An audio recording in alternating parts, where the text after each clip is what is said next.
Welcome to yes news. ముందుగా headlines.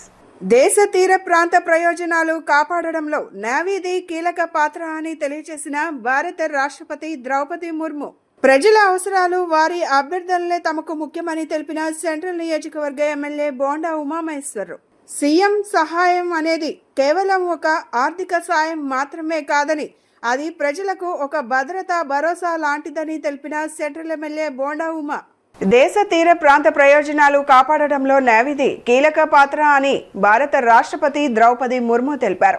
సముద్ర వాణిజ్యంలో సైతం నేవీ సుస్థిరత తీసుకొచ్చిందని పేర్కొన్నారు. విశాఖపట్నం తీరం వేదికగా జరుగుతున్న ఇంటర్నేషనల్ ఫ్లీట్ రివ్యూ బుధవారం ప్రారంభమైంది. బుధవారం ఈ కార్యక్రమంలో రాష్ట్రపతి ద్రౌపది ముర్ము ముఖ్య అతిథిగా పాల్గొన్నారు.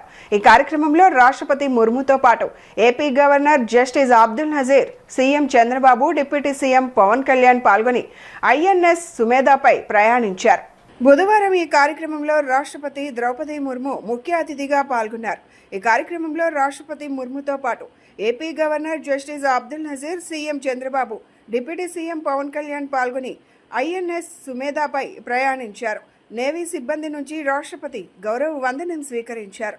వివిధ దేశాల నుంచి వచ్చిన 19 విదేశీ నౌకలు, భారత నేవీకి చెందిన 45 నౌకలు, కోస్ట్ గార్డ్, మర్చెంట్ నేవీ, పరిశోధనా నౌకలు 9 ఫ్లీట్ రివ్యూల్లో పాల్గొన్నారు. 6 వరుసల్లో 71 యుద్ధ నౌకలు పరేడ్ నిర్వహించాయి. వైద్య రంగంలో కృత్రిమ మేధ విప్లవాత్మక మార్పులు తెస్తోందని కేంద్ర ఆరోగ్య కుటుంబ సంక్షేమ శాఖ సహాయ మంత్రి అనుప్రియ పటేల్ అన్నారు. వ్యాధుల నిర్ధారణ, ఆరోగ్య సేవల్లో క్లిష్ట సమస్యలకు ఏఐ టూల్స్ పరిష్కారాలు చూపిస్తాయని, అయితే వైద్యులకు ఏఐ ఎప్పటికీ ప్రత్యామ్నాయం కాదని, కోవిడ్ సమయంలో ప్రపంచమంతా ఇళ్లకే పరిమితమైనప్పుడు రోగుల ప్రాణాలను కాపాడడానికి వైద్యులు విపత్కర పరిస్థితుల్లో సేవలందించారని గుర్తు చేశారు. గుంటూరు జిల్లా మంగళగిరి ఎయిమ్స్లో నిర్వహించిన 2వ స్నాతకోత్సవంలో ఆమె ముఖ్య అతిథిగా హాజరై మాట్లాడారు. వైద్య చికిత్స కోసం ప్రజలు తమ ఆస్తులు పోగొట్టుకోకూడదన్నదే ప్రభుత్వ ఉద్దేశమన్నారు. పీఎంజేఏవై ద్వారా 65 కోట్ల మందికి 5 లక్షల చొప్పున ఉచిత వైద్య సదుపాయాలను అందిస్తున్నామని చెప్పారు. మరో ముఖ్య అతిథిగా హాజరైన రాష్ట్ర ఐటీ విద్యాశాఖల మంత్రి నారా లోకేష్తో కలిసి గర్భిణుల సౌకర్యం కోసం early morning anti natal clinic ప్రారంభించారు. 58 మంది వైద్య విద్యార్థులకు పట్టాలు, 3కి బంగారు పతకాలు అందజేశారు. వైద్యులు అత్యున్నత నైతిక స్థానంలో ఉంటారు. జీవితానికి మరణానికి మధ్య నిలబడి ప్రాణదాతలుగా సేవలందిస్తారని మంత్రి నారా లోకేష్ కొనియాడారు. మీ నైపుణ్యాన్ని ఏఐ సహాయం చేస్తుందని, కానీ వైద్యుడి చేతి స్పర్శలోని స్వస్థత శక్తి సాటి లేదని అన్నారు. లాభాపేక్షతో ఔషధాలను సూచించొద్దన్నట్లన్నారు. కార్యక్రమంలో మంగళగిరి ఎయిమ్స్ ప్రెసిడెంట్ తపన కుమార్ సాహా, ఈడీ అహంతెం శాంతా సింగ్, రాష్ట్ర వైద్య ఆరోగ్య శాఖ కార్యదర్శి సౌరా బాగోర్ తదితరులు పాల్గొన్నారు. ఏపీ రాష్ట్ర శాసనసభలో నేడు ఆంధ్రప్రదేశ్ రాష్ట్ర పంచాయతీరాజ్ సవరణ బిల్లు 2026కు ఏకగ్రీవ ఆమోదం లభించింది. ఉప ముఖ్యమంత్రి, పంచాయతీరాజ్, గ్రామీణాభివృద్ధి, గ్రామీణ నీటి సరఫరా శాఖ మంత్రి పవన్ కళ్యాణ్ తరపున పర్యాటక శాఖ మంత్రి కందుల దుర్గేష్ ఈ బిల్లును సభలో ప్రవేశపెట్టారు. డిప్యూటీ స్పీకర్ రఘురామకృష్ణరాజు అధ్యక్షతన జరిగిన ఈ సమావేశంలో సభ్యులందరూ బిల్లును స్వాగతించారు. శాసనసభలో ఆంధ్రప్రదేశ్ రాష్ట్ర పంచాయతీరాజ్ సవరణ బిల్లు 2026కు ఏకగ్రీవ ఆమోదం లభించింది.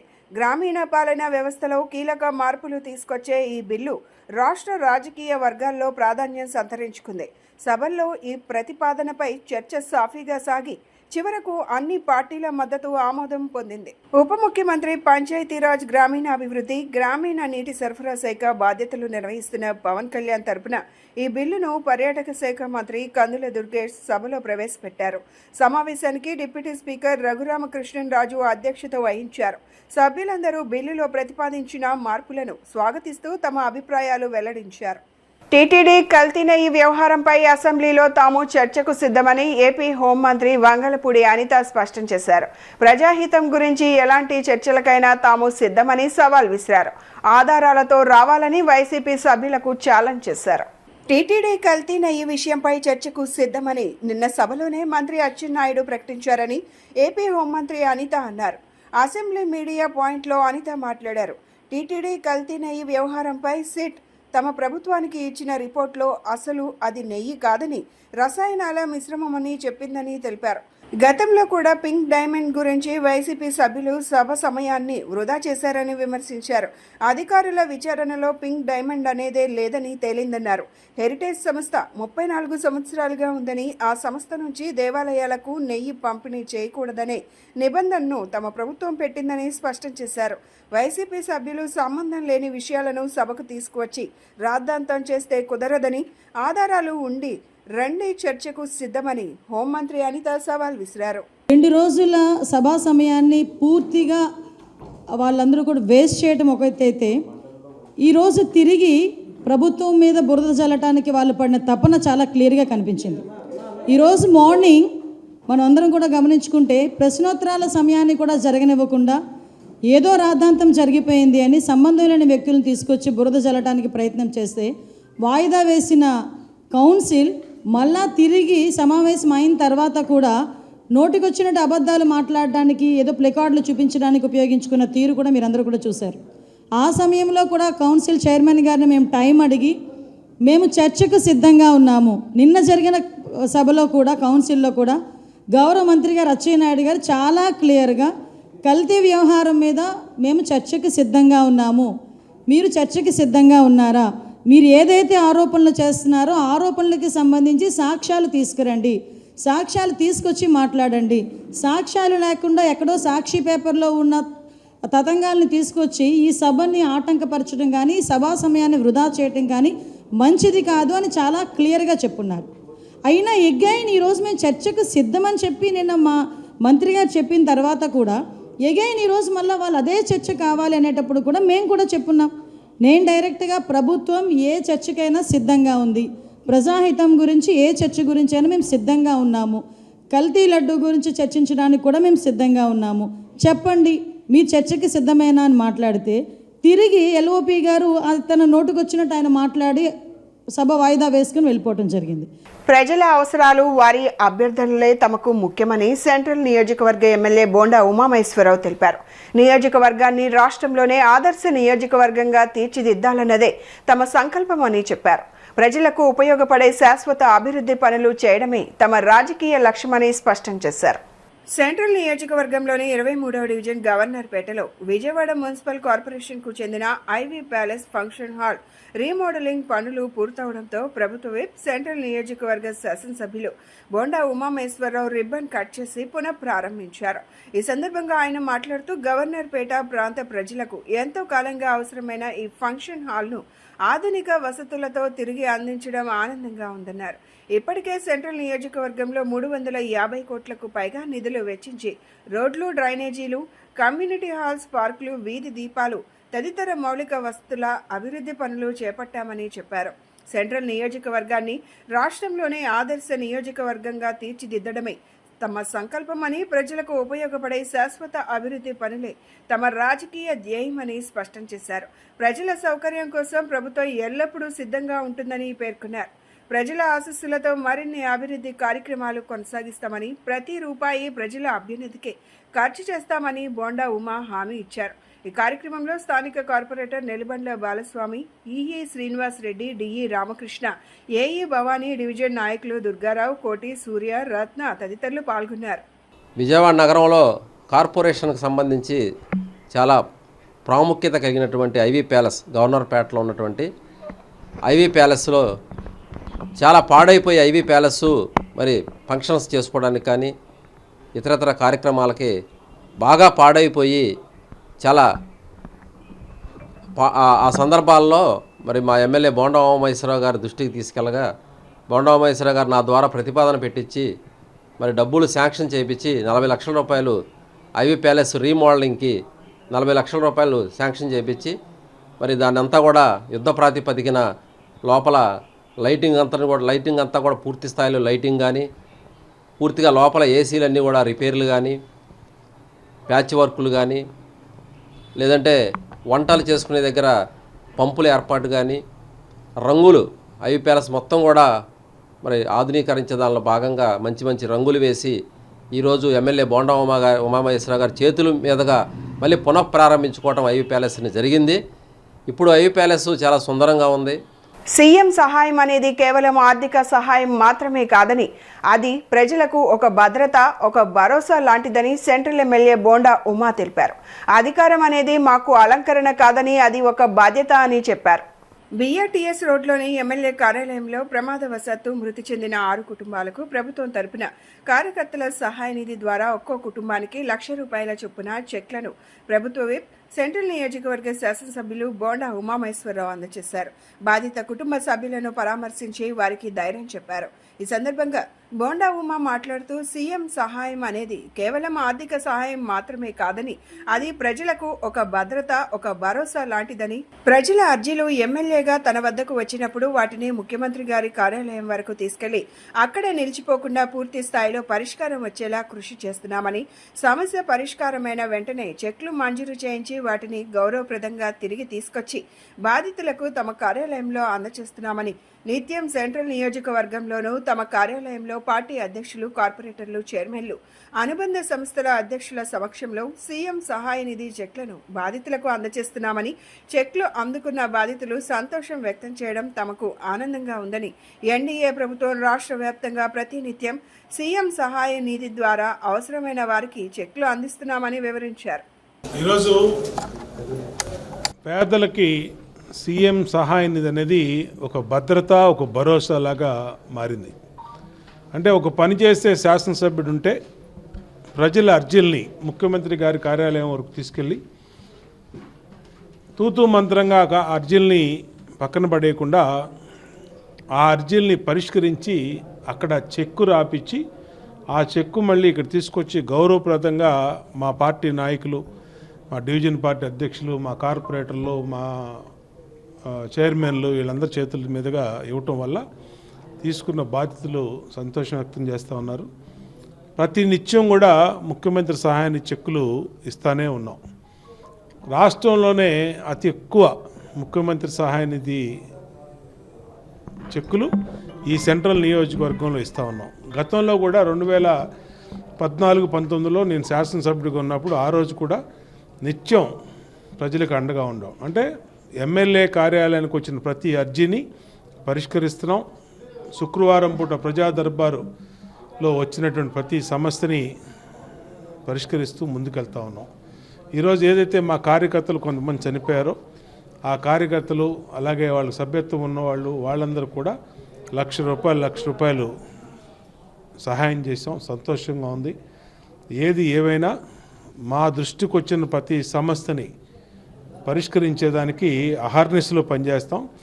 మా పార్టీ డివిజన్ పార్టీ నాయకులు కానీ, మా కార్పొరేటర్లు కానీ, మా చైర్మన్లు కానీ, మా అనుబంధ సంస్థల అధ్యక్షులు కానీ అందరూ కూడా ప్రజా సమస్యల్ని బాధ్యతగా తీసుకొని, అధికారం అనేది మాకు అలంకారం కాదు, అధికారం అనేది మాకు ఇంకొకటి కాదు, అధికారం అనేది మాకు బాధ్యత.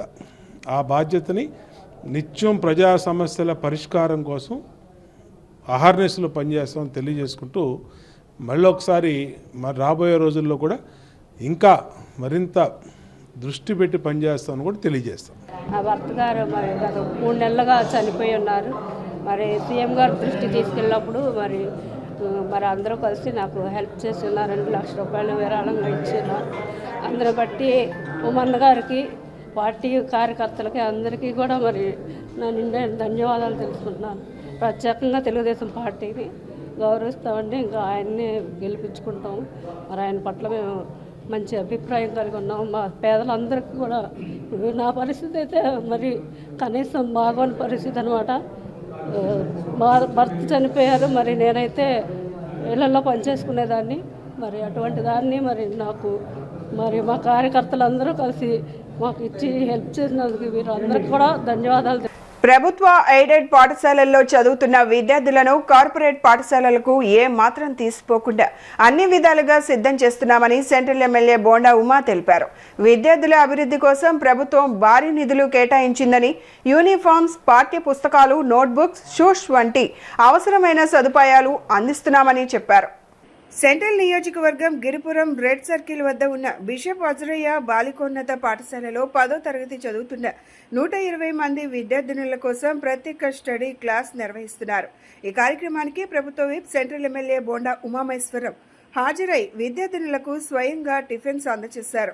ఈ సందర్భంగా బోండా ఉమా మాట్లాడుతూ ప్రభుత్వ ఎయిడెడ్ పాఠశాలల్లో చదువుతున్న విద్యార్థులను కార్పొరేట్ పాఠశాలలకు ఏమాత్రం తీసిపోకుండా అన్ని విధాలుగా సిద్ధం చేస్తున్నామని తెలిపారు. మరో 2 సంవత్సరాల్లో శతాబ్ది వేడుకలు జరగబోతున్న ఈ పాత బాలికల పాఠశాల గత ఏడాది 90% పైగా ఫలితాలు సాధించి మంచి పేరు తెచ్చుకుందని గుర్తు చేశారు. విద్యార్థుల అభివృద్ధి కోసం ప్రభుత్వం భారీ నిధులు కేటాయించిందని, యూనిఫామ్స్, పాఠ్య పుస్తకాలు, నోట్బుక్స్, షూస్ వంటి అవసరమైన సదుపాయాలు అందిస్తున్నామని తెలిపారు. ఈసారి బడ్జెట్లో విద్యార్థుల కోసం 13,000 కోట్లను కేటాయించామని వెల్లడించారు. తల్లికి వందనం కార్యక్రమం ద్వారా తల్లుల ఖాతాల్లో నేరుగా ఆర్థిక సహాయం చేస్తున్నామని చెప్పారు. ఈరోజు 10th క్లాస్ ఎగ్జామ్స్కి గవర్నమెంట్ స్కూల్స్, ఎయిడెడ్ స్కూల్స్లో కార్పొరేట్ స్కూల్స్కి ధీటుగా మా పిల్లల్ని అన్ని రకాలుగా కూడా ప్రిపేర్ చేస్తూ ఉన్నాం. వాళ్ళకి ఎక్స్ట్రా క్లాసులు పెడుతున్నాం.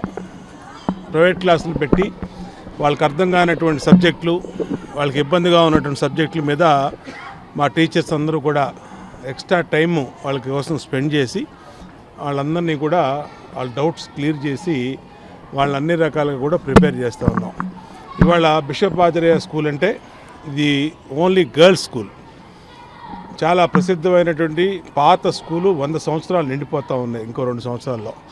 ఇటువంటి తరుణంలో లాస్ట్ ఇయర్ కూడా ఈ స్కూల్లో రిజల్ట్స్ 90% పైన వచ్చినాయి. హైయెస్ట్ మార్క్స్ గర్ల్స్, అంటే poorest of the poor people girls అందరూ కూడా ఇక్కడ చదువుతూ ఉన్నారు. వాళ్ళకి అన్ని రకాలుగా గవర్నమెంట్ నుంచి 100 కోట్లు ఖర్చు పెట్టి వాళ్ళకి స్కూల్ యూనిఫామ్ ఇస్తున్నాం. Text books, notebooks, shoes, belt అన్నీ కూడా వాళ్ళకి అందజేస్తూ ఉన్నాం. ఈసారి బడ్జెట్లో కూడా 13,000 కోట్లు కేవలం వాళ్ళకి పెట్టాం. అట్లాగే తల్లికి వందనం పేరు మీద వాళ్ళందరికీ చదువుకున్న పిల్లలున్న తల్లులకి ఒకళ్ళుంటే ఒకళ్ళకి, ఇద్దరుంటే ఇద్దరికి, ముగ్గురుంటే ముగ్గురు పిల్లలకు కూడా డబ్బులు తల్లిల ఖాతాలు వేస్తూ ఉన్నాం.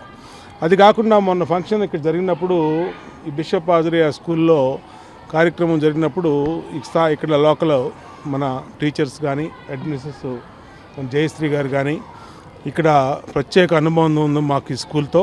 ఇక్కడ స్థానిక కార్పొరేటర్ బాలా కానీ, నేను కానీ ఈ స్కూల్లో ఏ ప్రోగ్రాం, ఏ ఫంక్షన్ అని మమ్మల్ని పిలిచినా ఖచ్చితంగా మేము అటెండ్ అవుతాం. మొన్న వీళ్ళు సాయంత్రం అయ్యేటప్పటికి మరి ఎక్స్ట్రా క్లాసులు జరుగుతున్నాయి కాబట్టి వాళ్ళు కొంచెం స్నాక్స్ అరేంజ్ చేయమని అడిగారు. వెంటనే మా కార్పొరేటర్ బాలాకి ఆదేశించడం జరిగింది. ఆ రోజు నుంచి కూడా స్కూల్ పిల్లలకి స్నాక్స్ బాలా ఏర్పాటు చేస్తూ ఉన్నాడు. అంటే ఎందుకోసం అంటే వీళ్ళందరినీ మా సొంత బిడ్డల్లా చూసుకుంటూ ఉన్నాం. ప్రఖ్యాతి కలిగినటువంటి స్కూలు బిషప్ ఆంజనేయ స్కూలు. ఈ స్కూలు 1927లో స్థాపించడం జరిగింది. సుమారుగా 100 సంవత్సరాల కాలం కావస్తుంది. ఇక్కడ చదువుకున్న పిల్లలు ఎంతోమంది దేశ విదేశాల్లో స్థిరపడటం కానీ, ఐఏఎస్లుగా, ఐపీఎస్లుగా, డాక్టర్లుగా, లాయర్లుగా చాలా ఉన్నత స్థితికి ఈ స్కూల్లో చదువుకున్నటువంటి విద్యార్థులు చాలామంది చాలా చోట్ల స్థిరపడి చాలా సంతోషంగా ఉన్నారు.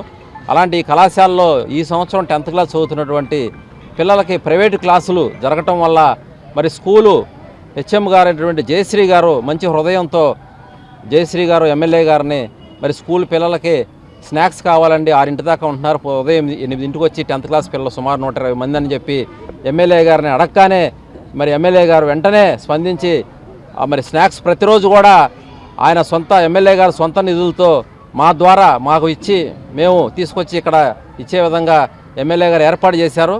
మరి జయశ్రీ గారు పెట్టినటువంటి మెనూని మేము ఎమ్మెల్యే గారికి పెట్టడం, ఎమ్మెల్యే గారు ప్రతిరోజు ఫలానా ఐటమ్ అని చెప్పి మాకు చెప్పడం, ఆయన ఆదేశాలతో మేము తీసుకొచ్చి ఇక్కడ అందించడం జరుగుతుంది. పిల్లలందరూ కూడా మరి పౌష్టికంగా పుష్టిగా ఉంటేనే చదవగలుగుతారు కాబట్టి, ఆకలితో చదవలేరు కాబట్టి వాళ్ళకి ఈ ఫుడ్ పెట్టడం వల్ల ఇంకొంచెం ఉత్సాహంగా మరి వాళ్ళు చదవడానికి అవకాశం ఉంటుంది కాబట్టి ఎమ్మెల్యే గారు సహృదయంతో ఈ కార్యక్రమాన్ని ఏర్పాటు చేశారని చెప్పి సందర్భంగా తెలియజేసుకుంటూ, హత్యకు గురైన ఎంఆర్పీఎస్ రాష్ట్ర వర్కింగ్ ప్రెసిడెంట్ రమేష్ కుటుంబానికి ఎంఆర్పీఎస్ ఎప్పుడూ అండగా ఉంటుందని ఎంఆర్పీఎస్ రాష్ట్ర నాయకులు దాసరి సువర్ణ బ్రహ్మయ్య మాదిగా అన్నారు. ఎంఆర్పీఎస్ రాష్ట్ర నాయకులు టీఎం రమేష్ కు జరిగిన అన్యాయంపై విజయవాడ ధర్నా చౌక్ లో ఎంఆర్పీఎస్ ఆధ్వర్యంలో పెద్ద ఎత్తున ధర్నా నిర్వహించారు. ఈ సందర్భంగా ఎంఆర్పీఎస్ నాయకులు మాట్లాడుతూ ప్రజా సమస్యల కోసం ఎంతో చురుగ్గా పనిచేస్తున్న రమేష్ హత్యకు గురి కావడం చాలా బాధాకరమన్నారు. హత్య చేసిన నిందితులను కఠినంగా శిక్షించాలని డిమాండ్ చేశారు. దళితులపై జరుగుతున్న దాడులను సహించేది లేదన్నారు. ఈ కార్యక్రమంలో ఎంఆర్పీఎస్ రాష్ట్ర నాయకులు దాసరి సువర్ణరాజు, సంజయ్, వెంకటేశ్వరరావు మాదిగ, బ్రహ్మయ్య మాదిగ, మానికొండ శ్రీధర్ తదితరులు పాల్గొన్నారు. మాదిగ రిజర్వేషన్ పవర్ సమితి ఏపీలో ఉన్నటువంటి సంఘాలన్నీ సంఘటితంగా ఏకమై బిఎం రమేష్ యొక్క హత్య కేసులో కేసు పురోగతి వెంటనే న్యాయం జరగాలి అంటే ఫాస్ట్ ట్రాక్ కోర్టు ద్వారానే న్యాయం జరుగుతుంది.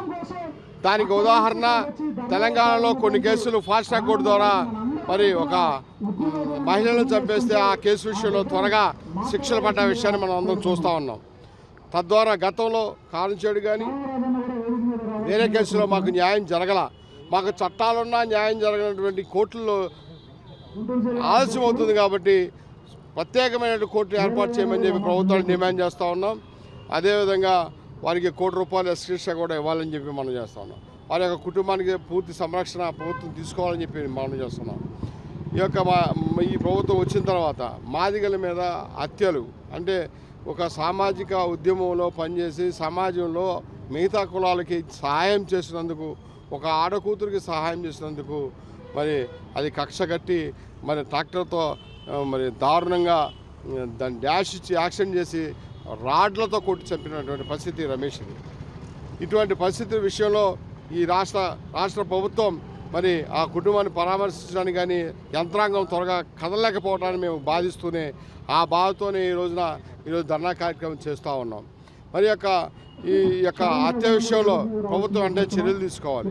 ప్రభుత్వం చర్యలు తీసుకోకపోతే ఈ తర్వాతి క్రమంలో తీసుకునే కార్యక్రమం కఠినంగా ఉంటుంది. అప్పుడు జవాబు చెప్పుకోవాల్సిన బాధ్యత మీద ఉంటుంది. కాబట్టి తక్షణమే మా డిమాండ్ని మీరు పరిగణలోకి తీసుకొని దాన్ని వెంటనే పరిష్కరించే విధంగా ఏర్పాటు చేయాలని, ముఖ్యంగా ఈ కమ్యూనిటీలో ఉన్నటువంటి రాష్ట్ర హోంమంత్రి అనిత గారు, అదేవిధంగా ఎస్సీ కమిషనర్ జోహార్ గారు, వీరందరికీ బాధ్యత ఎక్కువ ఉంటుందని చెప్పి మనం చేస్తా ఉన్నాం. రాష్ట్ర బడ్జెట్ పేద, బడుగు, బలహీన వర్గాల ప్రజలకు, దళిత, గిరిజన వర్గాలకు అనుకూలంగా లేదని మాజీ ఎమ్మెల్సీ కేఎస్ లక్ష్మణరావు విమర్శించారు. ప్రభుత్వం కేవలం రాజధాని నిర్మాణం, కార్పొరేట్ వ్యక్తులు, పెద్ద పెద్ద కంపెనీలను ఆహ్వానించడం వల్ల పేద ప్రజలు ఆకాంక్షలు నెరవేరవని స్పష్టం చేశారు. నగరంలోని గాంధీనగర్ దాసర్ భవన్ నందు జన చైతన్య వేదిక ఆధ్వర్యంలో 2026-27 రాష్ట్ర బడ్జెట్పై చర్చా కార్యక్రమం జరిగింది. ఈ కార్యక్రమంలో విశ్రాంత ఐఏఎస్లు పివి రమేష్, విజయ్ కుమార్లు, మాజీ ఎమ్మెల్సీ కేఎస్ లక్ష్మణరావు, మాజీ ఎమ్మెల్యే మల్లాది విష్ణు, సిపిఐ నేతలు దోనేపూడి శంకర్, కోటేశ్వరరావు, నగర కాంగ్రెస్ పార్టీ అధ్యక్షుడు నరహరిశెట్టి, పలువురు ప్రజా సంఘాల నేతలు పాల్గొన్నారు. సమావేశం అనంతరం మాజీ ఎమ్మెల్సీ కేఎస్ లక్ష్మణరావు మాట్లాడుతూ, కూటమి ప్రభుత్వం అధికారంలోకి వచ్చాక పయ్యావుల కేశవ్ ఆర్థిక మంత్రిగా అసెంబ్లీలో 3 సార్లు బడ్జెట్ ప్రవేశపెట్టారన్నారు. దాదాపు 1,00,000 కోట్లు అప్పు చేసి పథకాలు అమలు చేస్తామన్నారు. 20 నెలల పాలనలో 1,50,000 కోట్లు అప్పు చేశారని చెప్పారు. రాష్ట్రాన్ని అతి ముఖ్యమైన వ్యవసాయం అనుకునే స్థాయిలో నిధులు కేటాయించలేదన్నారు. ఈ బడ్జెట్లో 500 కోట్ల రూపాయలు మాత్రమే కేటాయించడం అన్యాయమన్నారు. క్వాంటమ్ వ్యాలీ ఇప్పుడు పూర్తి అయ్యే అవకాశం లేదని, ఒకవేళ నిర్మించిన అందరికీ ఉద్యోగాలు రావని, కొంతమందికే వస్తాయని అన్నారు. ఓవరాల్గా రాష్ట్ర బడ్జెట్ పేద, బడుగు, బలహీన వర్గాల ప్రజలకు, దళిత, గిరిజన వర్గాలకు అనుకూలంగా లేదన్నారు. రాష్ట్ర ప్రభుత్వం రాజధాని నిర్మాణం, కార్పొరేట్ వ్యక్తులను, అలాగే పెద్ద కంపెనీలను ఆహ్వానించడం వల్ల పేద ప్రజలు ఆకాంక్షలు నెరవేరవని స్పష్టం చేశారు. కనీసం సవరించే బడ్జెట్లో వ్యవసాయం, నీటిపారుదల రంగాలకు అధిక నిధులు కేటాయించాలని లక్ష్మణరావు కోరారు. ఒక వివరణ అడిగిన government is bound to tell the truth, నిజం మాత్రమే మాట్లాడాల్సినటువంటి ఒక ఎంతో పరిశుద్ధమైనటువంటి సభ అది. అలాంటి చోట అవాస్తవాలు మాట్లాడటం అనేది ఈరోజు ఒక పరిపాటిగా అయిపోయింది. మరి శాసనసభలోనే అవాస్తవాలు మాట్లాడితే ఇక వారికి ఎలాంటి శిక్ష వేయాలి? ప్రజా తీర్పు వచ్చినప్పుడు ప్రజలు ఎలాగో శిక్ష వేస్తారు, కానీ తప్పులు చెప్పిన వాళ్ళ మీద చర్యలు ఉండవా? ఇది ప్రధానంగా మేము లిబరేషన్ కాంగ్రెస్ నుంచి అడుగుతున్నటువంటి ప్రశ్న. ఎందుకంటే ప్రివిలేజ్ కమిటీ అనేది ఉంటుంది. అనేక రకాలైనటువంటి కమిటీస్ ఉన్నాయి అసెంబ్లీ మండలిలో. తప్పు మాట్లాడిన వాళ్ళ మీద చర్య తీసుకోవాలి. అబద్ధాలు, అవాస్తవాలు, ఫిగర్స్ కానీ, సభ్యులు అడిగిన ప్రశ్నలకు ఇచ్చిన వివరణల్లో కానీ తప్పుడు సమాచారం ఇచ్చినటువంటి అంశాల మీద ఖచ్చితంగా చర్య తీసుకోవాలి. దానికి speaker has to take initiative because he is the appropriate person to take action against any of the member of the house.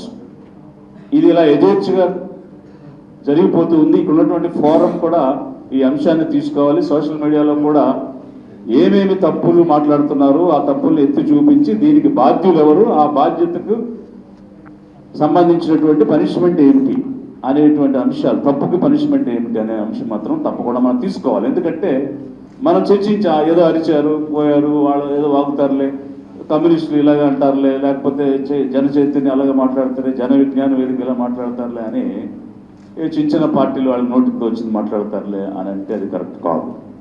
When we are making a point with a substantive evidence and truth, అప్పులు భారమే అంటే ఎలాంటి అవస్థలు ఉన్నాయనే దానికి చిన్న ఉదాహరణ మీకు చెప్తున్నాను. సో దీనిలో ఇయర్ వైజ్ వేశారు. ఇయర్ వైజ్ ఏ విధంగా 2017-18 నుంచి 2026-27 వరకు ఏ విధంగా అప్పులు ఉన్నాయి అని వేశారు. సో దీనిలో 2024 వరకు 4,91,000 అప్పులు ఉన్నాయి. 2019కి 2,57,000 అప్పులు ఉన్నాయి.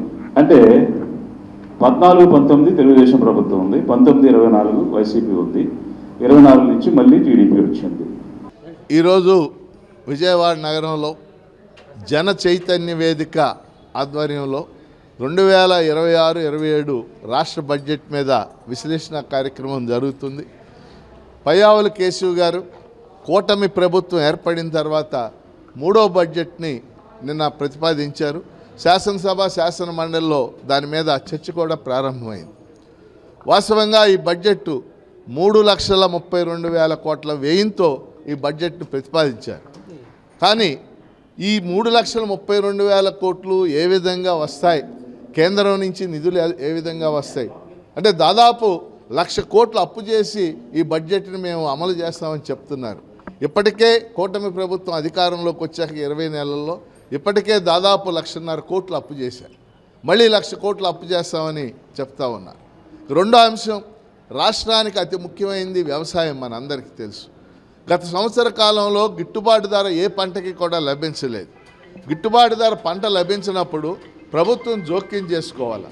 ధరల స్థిరీకరణ నిధికి కనీసం 5,000 కోట్లు కేటాయించాలి. కానీ ఈ బడ్జెట్లో కేవలం 500 కోట్లు మాత్రమే కేటాయించడం జరిగింది. బులెటిన్ ముగించే ముందు హెడ్లైన్స్ మరొకసారి. దేశ తీర ప్రాంత ప్రయోజనాలు కాపాడడంలో నేవీది కీలక పాత్ర అని తెలియజేసిన భారత రాష్ట్రపతి ద్రౌపది ముర్ము. ప్రజల అవసరాలు, వారి అభ్యర్థనలే తమకు ముఖ్యమని తెలిపిన సెంట్రల్ నియోజకవర్గ ఎమ్మెల్యే బోండా ఉమామహేశ్వరరావు. సీఎం సహాయం అనేది కేవలం ఒక ఆర్థిక సాయం మాత్రమే కాదని, అది ప్రజలకు ఒక భరోసా లాంటిదని తెలిపిన సెంట్రల్ ఎమ్మెల్యే బోండా ఉమా. ఇవి ఈనాటి బులెటిన్ అప్డేట్స్. మరొక బులెటిన్లో మళ్ళీ కలుసుకుందాం. నమస్కారం.